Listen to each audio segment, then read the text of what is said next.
Welcome to my channel. இன்றைக்கி gulab jamun recipe எப்படி செய்கிறதுன்னு பார்க்கலாம். நான் இதுக்கு எம்டிஆர் குலோப்ஜாம் மிக்ஸ் தான் எடுத்திருக்கேன். ஒரு பாத்திரத்தில் பேக்கை கட் பண்ணி ஊற்றிக்கோங்க. அந்த டம்ளரில் 1/4 பங்கு அளவு தண்ணி ஊற்றினா போதும். சப்பாத்தி மாவு அளவுக்கு பிசைஞ்சிக்கோங்க. பிசைஞ்சு மூடி வச்சுடுங்க. இதுக்கு சுகர் சிரப்பு ரெடி பண்ணுறதுக்கு அதே கிளாஸில் நான் ஒரு 4 கிளாஸ் தண்ணி ஊற்றிருக்கேன். 4 கிளாஸ் சர்க்கரையும் சேர்த்துருக்கேன்.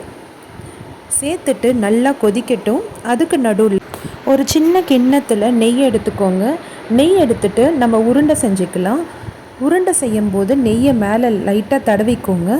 ரொம்ப அழுத்தி ப்ரெஸ் பண்ண வேண்டாம். லைட்டாகவே நீங்கள் உருண்டை பண்ணால் போதும். நல்லா உருட்டிட்டு ரெடி பண்ணி வச்சுக்கோங்க. இதுக்கு நடுவில் சக்கரை பாகு கொதிச்சிடுச்சு.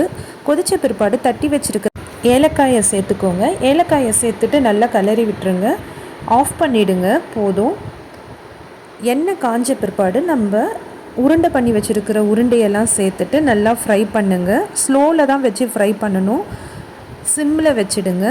சிம்மில் வச்சுட்டு மெதுவாக ஃப்ரை பண்ணுங்கள். கலர் நல்லா சேஞ்ச் ஆகட்டும். சேஞ்ச் ஆன பிற்பாடு உருண்டைகளை வெளியில் எடுத்து நம்ம ரெடி பண்ணி வச்சுருக்கிற சக்கரை பாகில் சேர்த்துக்கோங்க. சக்கரை பாகு ரொம்ப நேரம் கொதிக்க தேவையில்லை. கம்பி பதம்லாம் வர தேவையில்லை. நம்ம சேர்த்த சக்கரை கரைஞ்சாலே போதும்.